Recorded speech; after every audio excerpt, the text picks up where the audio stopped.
Hola amigos, ¿cómo están? Bienvenidos una vez más a Videos MUE. Mi nombre es Michel Rey y voy a continuar esta línea de traerles temas que son bien comunes en nuestro servicio de urgencia. El tema de hoy es un tema que en esta época del año estoy seguro que más de un paciente vamos a ver y lo más probable que mandemos a la casa con un mal diagnóstico, debido a que es una entidad que muy pocas veces la pensamos. Se trata del monóxido de carbono, la intoxicación por monóxido de carbono, y los dejo con esta reflexión. No la pensamos porque no lo vemos, o no la vemos porque nunca la pensamos. Vamos a comenzar hablando de las propiedades del monóxido de carbono. Es un gas incoloro, inodoro e insípido, producto de la combustión incompleta de combustibles fósiles y de algunos solventes industriales como es el cloruro de metileno. La epidemiología en Chile es bastante desconocida debido a que no tenemos registros serios acerca de esta entidad. Pero si revisamos también la literatura internacional, en Estados Unidos ellos, a pesar de que publican números de 2.000 muertes al año y de 15.000 a 40.000 consultas al año por esta entidad, siempre refieren que esto podría ser solamente la punta del iceberg, porque para ellos también resulta una entidad difícil de diagnosticar y reconocen que existe una población que no se diagnostica y que se envía a su casa. Hablando un poquito de la fisiopatología, un poco de la fisiopatología, debemos decir que el monóxido de carbono tiene una afinidad de 200 a 240 veces mayor que el oxígeno por la hemoglobina. Al unirse a la hemoglobina provoca un cambio de conformación de esta que trae que la hemoglobina se vuelva mucho más afín al oxígeno y afecte la liberación de este a los tejidos, provocando hipoxia. Esto se conoce como efecto Haldane. La carboxihemoglobina, que es la hemoglobina que se une al monóxido de carbono, tiene un papel mm, no fundamental, quizás no es el rol principal en la fisiopatología de esta entidad, sino que la distribución corporal del monóxido de carbono en sí es quien juega el papel fundamental. El monóxido de carbono produce también liberación de óxido nitroso de las plaquetas y las células endoteliales, provocando una vasodilatación que lleva a la hipotensión. Por lo tanto, si tenemos hipotensión más hipoxia, tenemos también isquemia tisular. El monóxido, además de esto, tiene gran afinidad por otras proteínas, como son la mioglobina y los citocromos, afectando la liberación de oxígeno a la célula muscular, provocando rhabdomiólisis y afectando también la cadena de respiración celular, provocando acidosis láctica.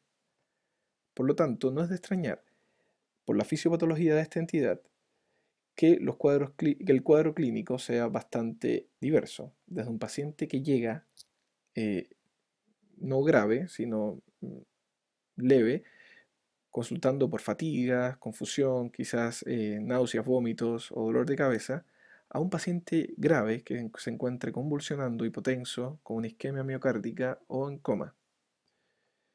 Si revisamos esta serie de 144 pacientes que se presentan al servicio de urgencia con síntomas agudos por intoxicación de monóxido de carbono, vemos que los síntomas o motivos de esta consulta pueden llegar a ser bastante vagos y no entrar en ningún track.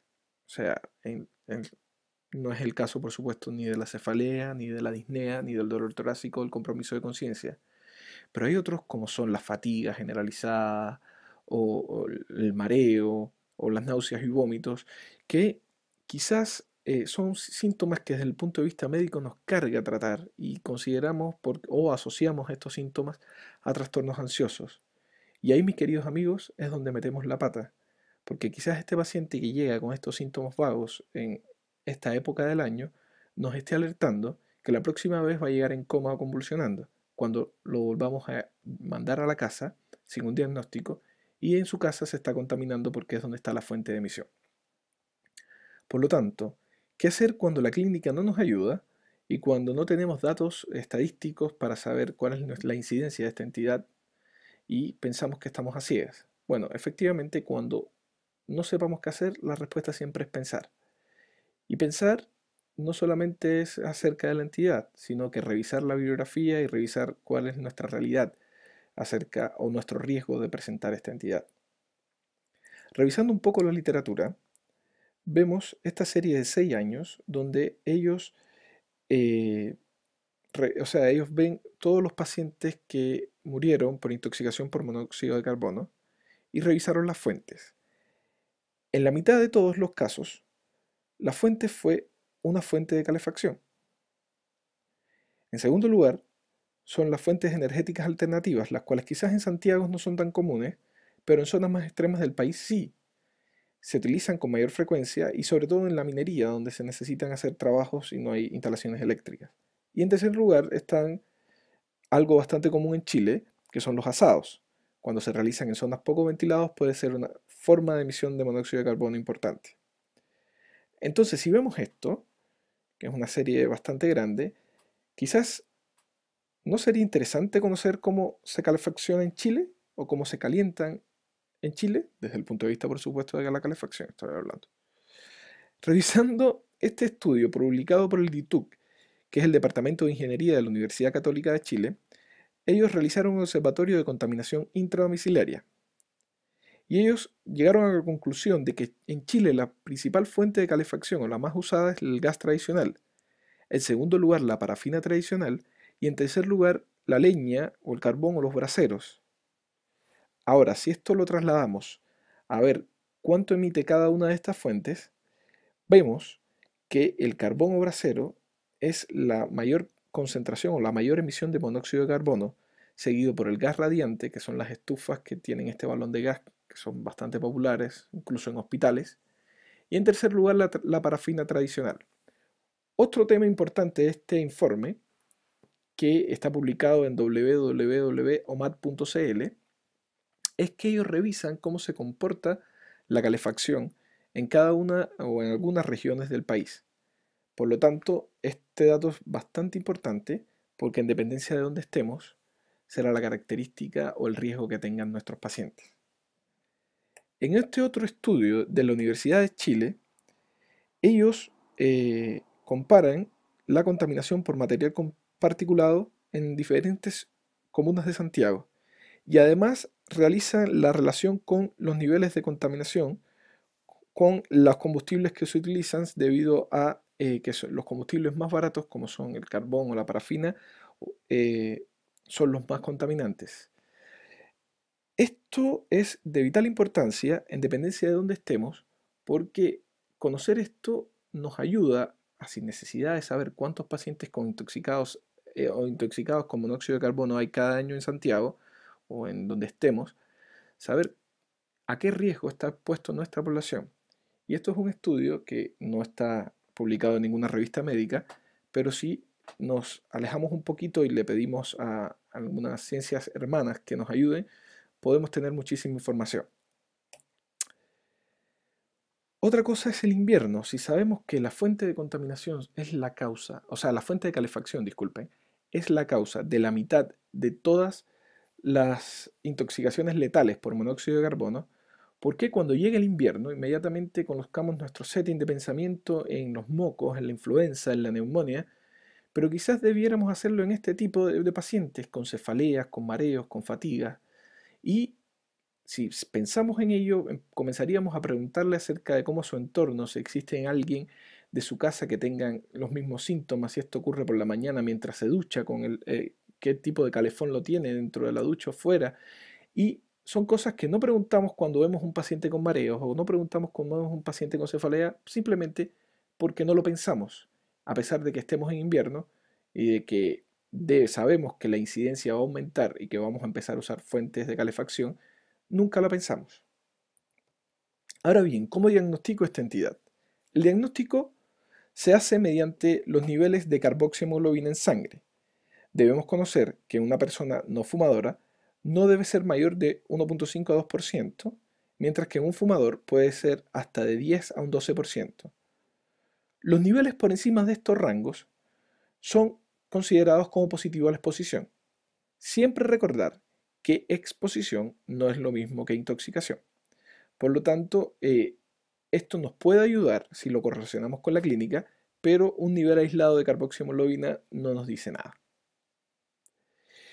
Existen otros exámenes que se describen como son el ácido láctico, los gases venosos, los marcadores cardíacos, pero estos solamente nos ayudan para ver cuál es el compromiso metabólico de nuestro paciente cuando nos enfrentamos a un paciente grave, pero ninguno es tan específico como para diagnosticar en sí esta entidad.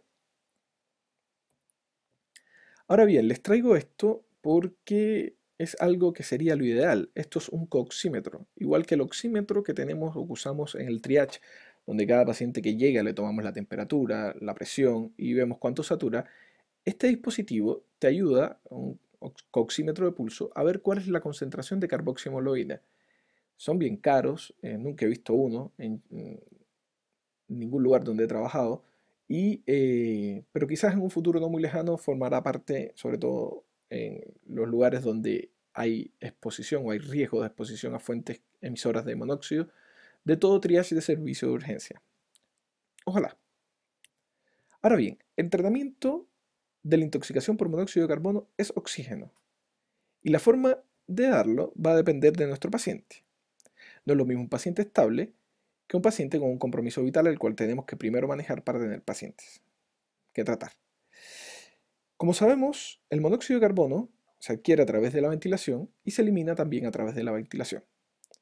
Sin oxígeno suplementario, cuando sacamos al paciente fuera del área de exposición, el cuerpo sería capaz de, por sí solo, eliminar la vida media de la concentración de carboxihemoglobina en 4 a 5 horas. Y si aumentamos la FiO2 cercana al 100%, con oxígeno suplementario, podemos reducir este tiempo a la mitad. Además, si usamos presión atmosférica, como es el caso de las cámaras hiperbáricas, este tiempo de eliminación podría reducirse a menos de 30 minutos. Hablando un poquitito de esta última, porque es una gran controversia en cuanto a la cámara hiperbárica versus el oxígeno a temperatura atmosférica, o a la temperatura normal, a la presión, discúlpeme, a la presión normal. Existen múltiples teorías que dicen que la cámara hiperbárica podría ser el manejo ideal para todos estos pacientes, debido a que, bueno, ya sabemos que la disminución es más rápida de la vida media de la carboxihemoglobina, aumentaría la concentración de oxígeno tisular, previene o podría prevenir el daño inflamatorio mediado por leucocitos, mejorando el proceso oxidativo de la mitocondria, y podría disminuir el edema cerebral al inducir o al reducir la vasoconstricción. Ahora bien, mediante la evidencia, aquí les traigo una serie de trabajos randomizados donde tienen como outcome, la funcionabilidad neurológica de estos pacientes. Ninguno ha demostrado que la cámara hiperbárica versus el oxígeno atmosférico tenga algún beneficio mayor. Sobre todo si tenemos en cuenta que la cámara hiperbárica no es algo que esté frecuentemente disponible en todos los lugares. De hecho, creo que en Santiago hay 2 o 3 lugares que hacen esto, no más. Y además que no es barata, es bastante cara. Acá les dejo los criterios clásicos de la indicación de la cámara hiperbárica para la intoxicación por monóxido de carbono. Ahora, en la actualidad, solamente se reserva para aquellos pacientes que, a pesar de darle oxígeno, permanecen con un daño neurológico focal, o aquellos pacientes o pacientes embarazadas en sí, con o sin evidencia de distrés fetal. Ahora bien, hay un grupo de pacientes, los cuales se manifiestan con síntomas leves, que le podemos dar oxígeno de 4 a 6 horas y los controlamos, y si existe mejoría de los síntomas, podemos darlo de alta a la casa sin necesidad de tomar más exámenes, sin necesidad de tomar otra carboxihemoglobina, ya que por la cantidad de oxígeno que nosotros le estamos dando, podemos inferir cómo va a disminuir el porciento de la carboxihemoglobina, y como habíamos visto anteriormente, el porciento de la carboxihemoglobina no se correlaciona con la clínica.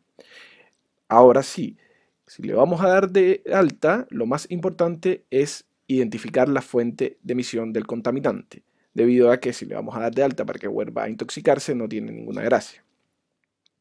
Ahora bien, resumiendo un poco, los temas más importantes en esta entidad es tomar una buena historia clínica, recordarse de la epidemiología. Si la principal fuente contaminante son las fuentes de calefacción, pues debemos esperar que en invierno nuestros pacientes estén más expuestos al monóxido de carbono. Tiene muchas presentaciones, por lo cual es una entidad que puede entrar en muchos tracks de manejo y debe formar parte de nuestro diagnóstico diferencial a tener en mano. Hay que conocer nuestro entorno, hay que saber cuál es el riesgo a lo que se enfrentan nuestros pacientes. Además de esto, el tratamiento es oxígeno. No hay que esperar la carboxihemoglobina, no hay que esperar la cámara hiperbárica, no hay que esperar nada. Se le da oxígeno cuando sospechamos de intoxicación por monóxido de carbono. ¿De qué forma? De la forma que nuestro paciente lo permita. No es lo mismo un paciente estable que esté sentado, que pueda tomar oxígeno por una mascarilla, a un paciente que esté inestable, convulsionando o en coma, al cual quizás deberíamos darle oxígeno a través de ventilación mecánica. Pero no hay que esperar cuando se sospecha de esta entidad. Aquí les dejo los artículos que revisamos para que los lean y saquen sus propias conclusiones.